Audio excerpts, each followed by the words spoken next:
3개월 시한부. 그런데 남편이 저를 돌봐주는 간병인과 바람을 피웠습니다. 하지만 그들은 몰랐죠. 제가 모든 걸 알고 있었다는 것을, 그리고 완벽한 복수를 준비하고 있었다는 것을요. 여러분, 오늘 들려드릴 이야기는 한 여성의 마지막 복수극입니다. 죽음을 앞둔 순간에도 자신을 배신한 남편에게 통쾌한 한 방을 날린 여성의 이야기. 끝까지 들으시면 정말 속이 뚫리실 겁니다. 이야기의 주인공 박미선, 56세. 그녀는 평범한 가정주부였습니다. 서울 강남에서 남편과 함께 작은 부동산 중개업소를 운영하며 28년을 살아왔죠.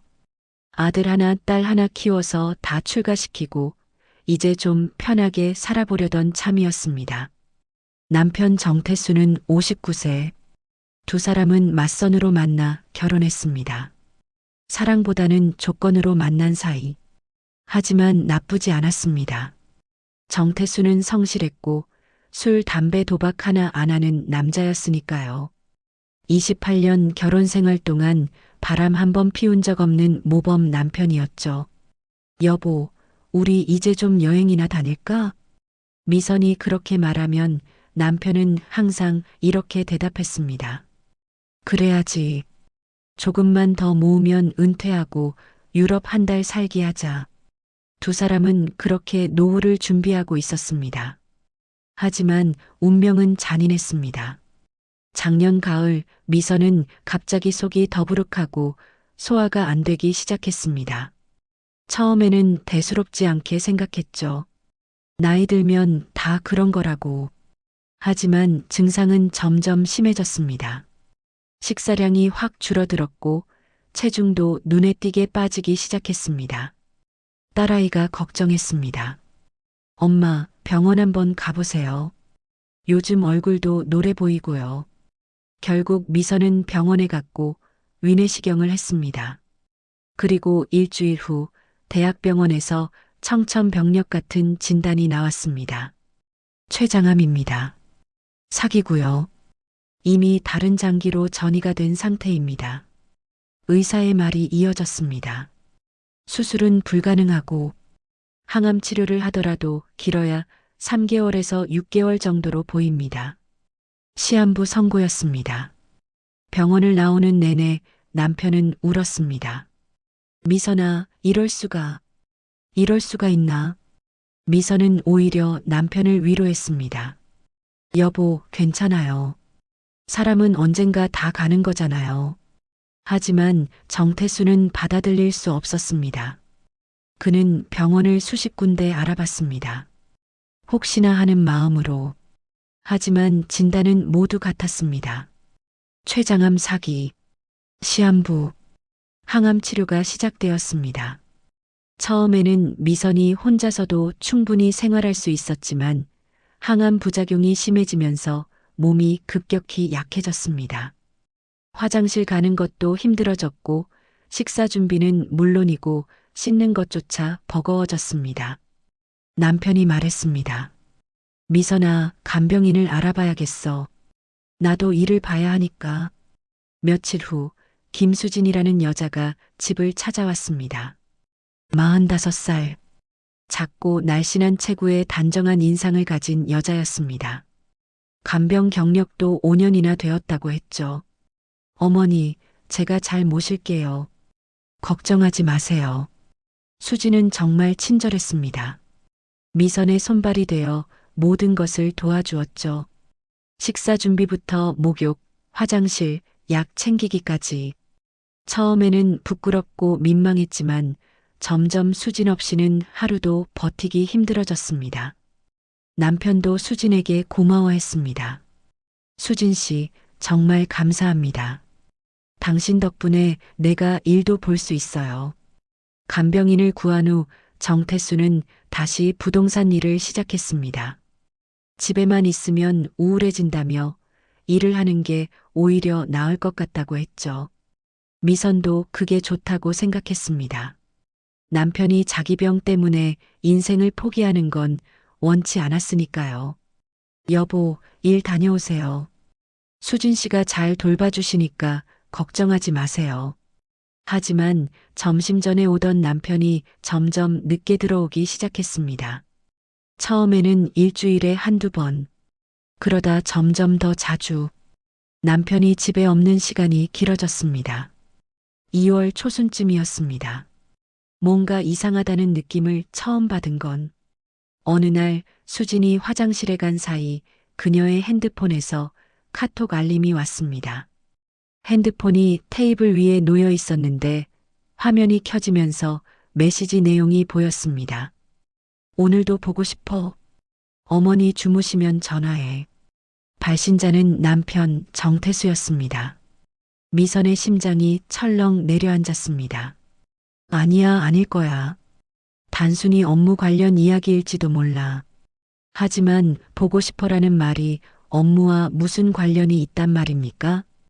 그날부터 미선은 두 사람을 유심히 관찰하기 시작했습니다. 남편이 집에 올 때마다 수진의 표정이 밝아졌습니다. 남편 역시 수진을 대하는 태도가 예전과 달랐습니다. 수진 씨, 힘들 텐데 이거라도 드세요. 남편이 수진에게 비싼 한우 선물 세트를 건넸습니다. 겉으로는 정중한 태도였지만 뭔가 달랐습니다. 눈빛이 달랐어요. 남편이 수진을 보는 눈빛에는 묘한 감정이 있었습니다. 그리고 어느 날 저녁, 미선이 침실에서 잠을 자는 척하고 있을 때 거실에서 두 사람의 대화가 들렸습니다. 사장님, 이러시면 안 돼요. 수진 씨, 나도 어쩔 수가 없어요. 자꾸만 생각이 나서 어머니가 계신데 어떻게 이러실 수가 있어요. 나도 알아요. 하지만 미선이는 이제 얼마 남지 않았어요. 그 순간 미선의 심장이 멎는 줄 알았습니다. 남편의 입에서 그런 말이 나왔습니다.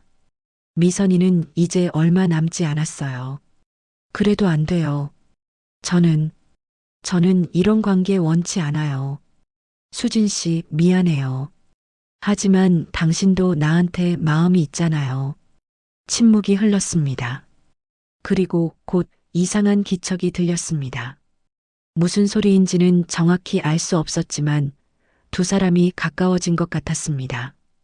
미선은 이불을 꽉 움켜쥐었습니다. 눈물이 흘러내렸지만 소리내어 울 수도 없었습니다. 다음 날 아침 미선은 아무 일도 없었던 것처럼 행동했습니다. 남편의 얼굴은 태연했습니다. 어젯밤 거실에서 수진과 무슨 일이 있었는지 전혀 모르는 표정이었죠. 2월 말쯤 미선의 몸 상태가 급격히 나빠졌습니다. 항암 치료 부작용으로 거의 침대에서 일어나지도 못했고 의식도 가물가물할 때가 많았습니다. 의사는 이제 몇 주밖에 남지 않았다고 했습니다. 그리고 며칠 후 결정적인 순간이 찾아왔습니다. 미선이 침대에 누워 있는데 거실에서 이상한 소리가 들렸습니다. 남자와 여자의 목소리, 웃음소리, 그리고 너무나 친밀한 분위기. 미선은 온몸에 힘을 다해 침대에서 일어났습니다. 침실 문을 조심스럽게 열었습니다. 거실 소파에 남편과 수진이 포옹하고 있었습니다. 수진은 남편의 품에 안겨 있었고 남편은 그녀의 머리를 쓰다듬고 있었습니다. 사장님, 정말 괜찮은 거예요? 어머니가 깨실 수도. 괜찮아. 약 먹었으니까 아침까지 안 깰 거야. 하지만 수진아, 사랑해. 미선의 심장이 터질 것 같았습니다. 남편이 다른 여자에게 사랑한다고 말하고 있었습니다. 그 순간 미선은 그 자리에서 쓰러졌습니다.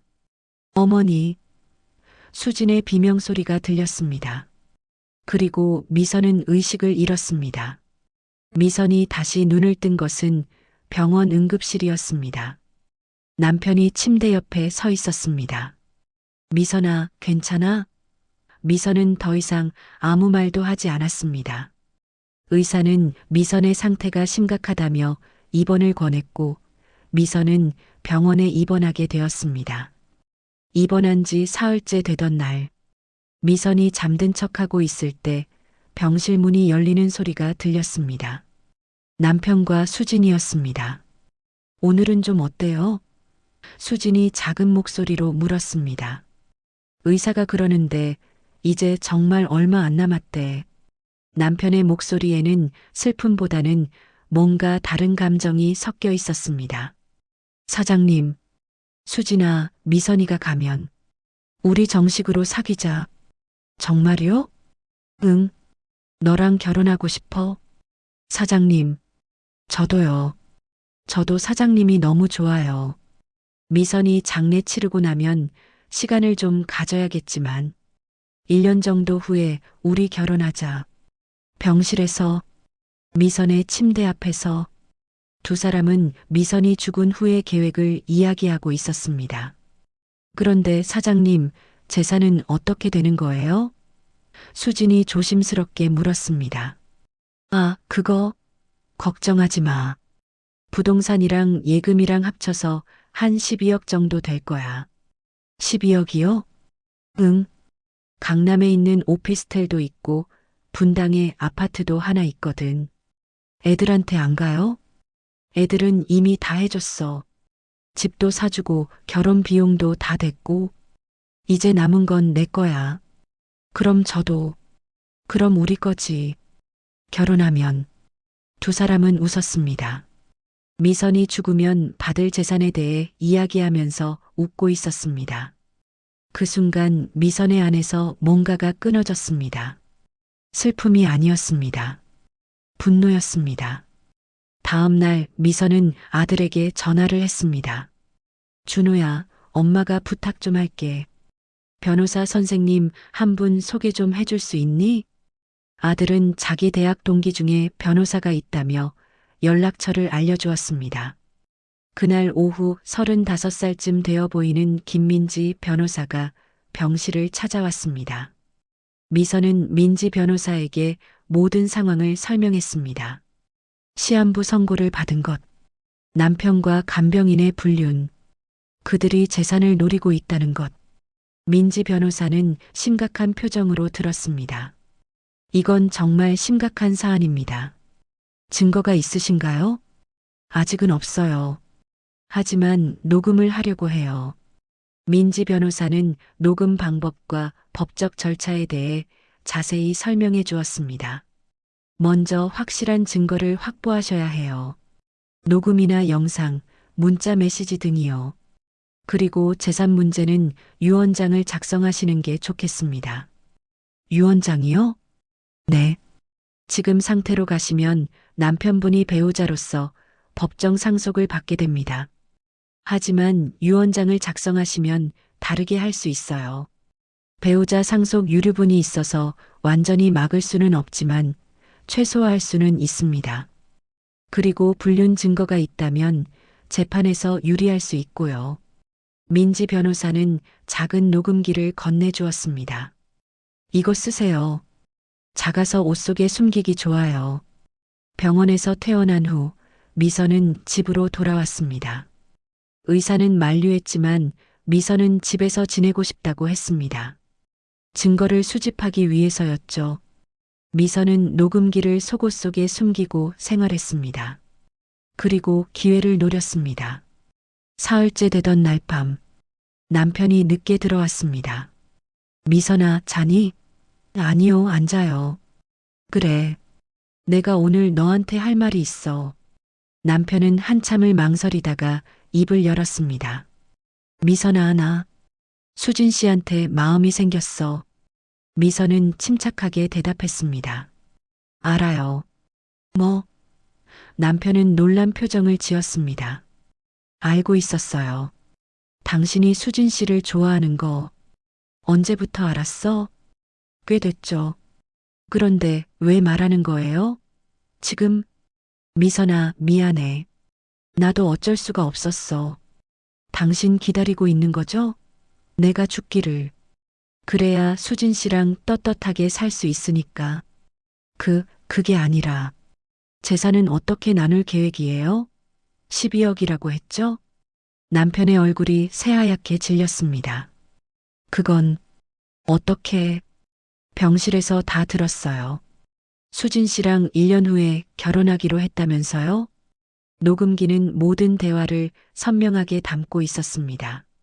민지 변호사의 조언대로 미선은 CCTV도 설치했습니다.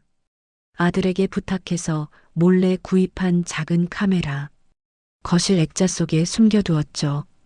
그리고 며칠 후 예상했던 장면이 찍혔습니다.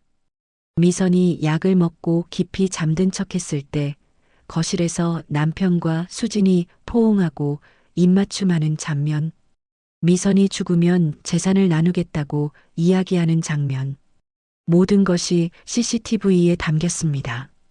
3월 중순 미선은 변호사 사무실에서 유언장을 작성했습니다. 이렇게 하시면 남편분께는 법정 상속분만 가게 됩니다. 나머지는 모두 자녀분들께로. 법정 상속분이 얼마나 되나요? 전체 재산의 3분의 1 정도요. 하지만 불륜 증거가 있으니까 재판에서 더 줄일 수도 있습니다. 좋아요. 그렇게 하세요. 그리고 간병인 김수진 씨에 대해서는 어떻게 하시겠어요? 그 여자에게는 일체의 재산을 상속하지 않는다고 명시해 주세요. 알겠습니다. 그리고 민사소송도 준비하시겠죠? 위자료 청구. 물론입니다. 수진 씨한테도 청구할 수 있나요? 네, 가능합니다. 두 분 다 공동 불법행위자니까요. 미선은 남편에게 위자료 5억 원, 수진에게 3억 원을 청구하기로 했습니다. 그리고 모든 증거를 변호사에게 넘겼습니다. 완벽합니다. 이 정도면 충분해요. 민지 변호사가 미선의 손을 꽉 잡아주었습니다. 제가 끝까지 도와드리겠습니다. 4월 초 드디어 그날이 왔습니다. 아침 일찍 현관 초인종이 울렸습니다. 정장 차림의 전달원이 서 있었습니다. 정태수 씨 맞으십니까? 네, 그런데요. 소장 전달 나왔습니다. 남편은 서류를 받아들었습니다. 그리고 그 내용을 보고는 얼굴이 하얗게 질렸습니다. 위자료 청구 소송 5억 원. 이게 뭡니까? 거의 동시에 수진에게도 소장이 전달되었습니다. 위자료 3억 원. 수진은 서류를 들고 미선의 침실로 달려왔습니다. 어머니, 이게 대체 무슨 일이에요? 미선은 침대에 누운 채 차갑게 대답했습니다. 당연하죠. 남의 남편을 유혹했으니까. 유혹이라뇨? 저는 증거 다 있어요. 녹음도 있고 CCTV 영상도 있어요. 두 사람의 얼굴이 새파랗게 질렸습니다. CCTV라니. 어디에? 거실 액자 속에 있어요. 당신들이 입맞춤하던 장면, 포옹하던 장면, 내가 죽으면 재산 나눈다고 이야기하던 장면 다 찍혀 있어요. 남편이 무릎을 꿇었습니다. 미선아, 제발. 그만해. 내가 잘못했어. 이제 와서 잘못했다고요? 용서요? 당신들이 나한테 뭘 했는데 용서를 바라요? 미선은 냉소를 지었습니다. 그리고 이게 끝이 아니에요. 유언장도 작성했어요. 당신한테는 법정 상속분만 가요. 나머지는 전부 아이들한테. 미선아. 그리고 당신들의 불륜 사실은 모두에게 공개될 거예요. 재판 과정에서 수진이 울기 시작했습니다. 어머니, 제발이요. 하지만 미선은 단호했습니다.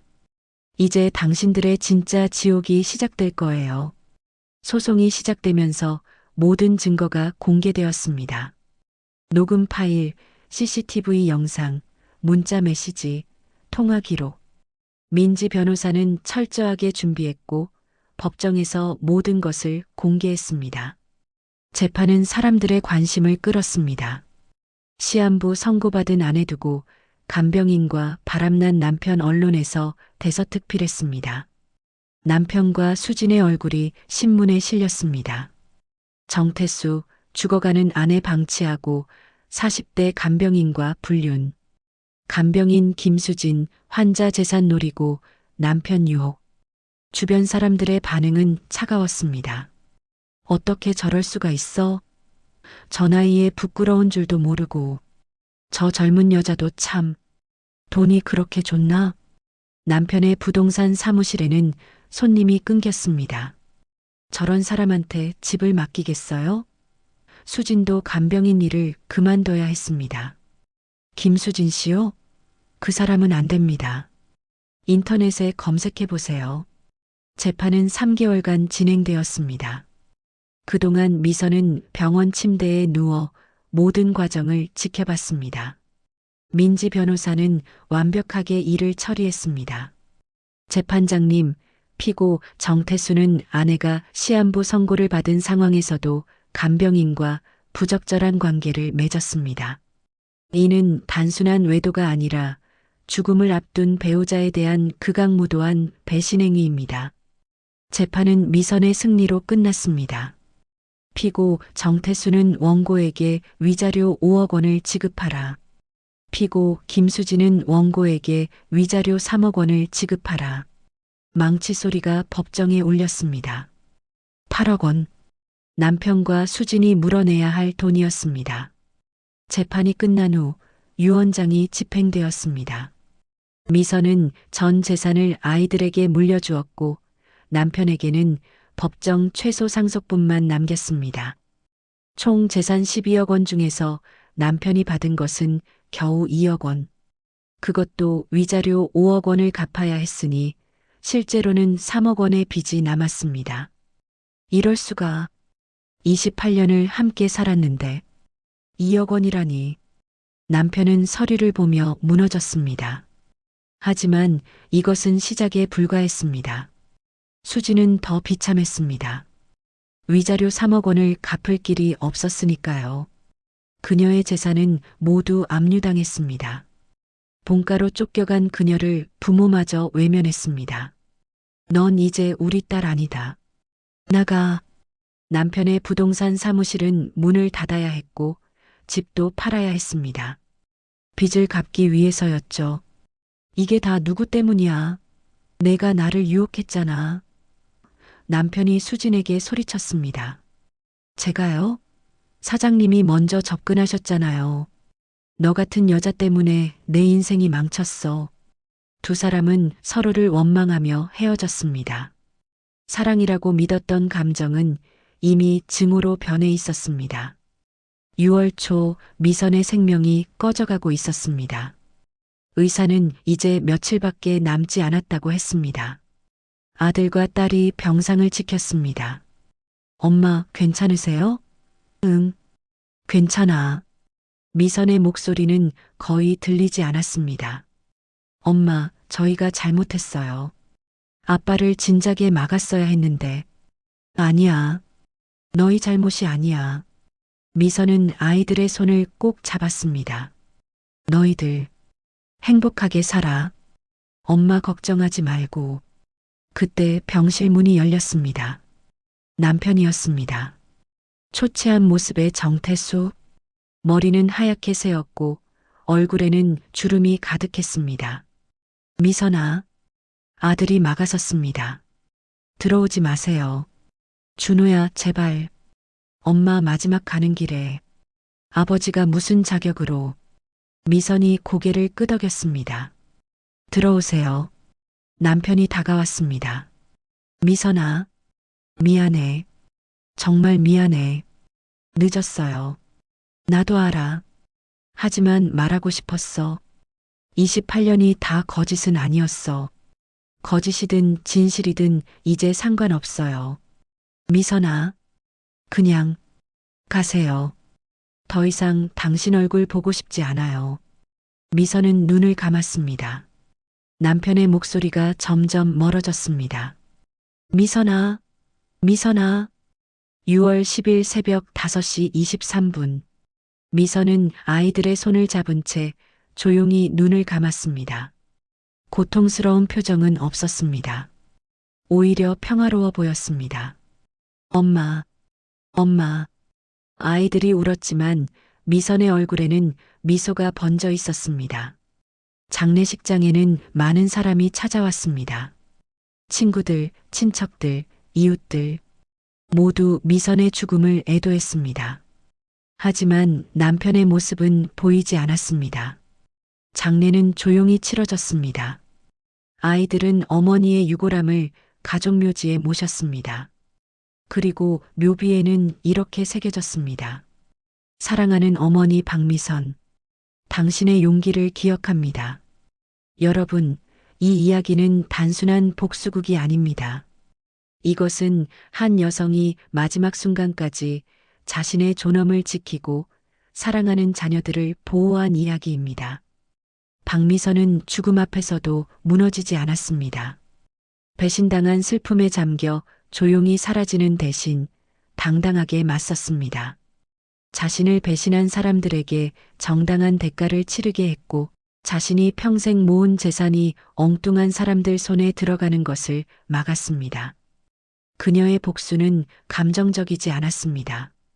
철저하게 법적 절차를 밟았고 모든 증거를 확보했으며 전문가의 도움을 받았습니다. 그래서 더욱 완벽했던 것입니다. 정태수와 김수진은 그들의 선택에 대한 대가를 치렀습니다. 법적으로 8억 원이 넘는 위자료를 물어야 했고 사회적으로 매장당했으며 경제적으로 파탄났습니다. 무엇보다 사랑이라고 믿었던 감정이 순식간에 증오로 변하는 것을 경험했습니다. 반면 미선의 자녀들은 어머니의 용기 덕분에 지켜졌습니다. 재산도 정의도 그리고 어머니에 대한 자부심도 이것이 진정한 승리가 아니고 무엇이겠습니까? 때로는 싸워야 합니다. 특히 자신의 존엄과 사랑하는 사람들을 지키기 위해서라면 박미선은 마지막 순간까지 싸웠고 당당하게 이겼습니다. 여러분도 억울한 일을 당하신다면 기억하세요. 조용히 참는 것만이 미덕은 아닙니다. 정당하게 맞서고 법적으로 대응하고 끝까지 싸우는 것. 그것도 하나의 용기입니다. 박미선 여사의 이야기가 오늘도 누군가에게는 힘이 되기를 바랍니다. 시청해 주셔서 감사합니다.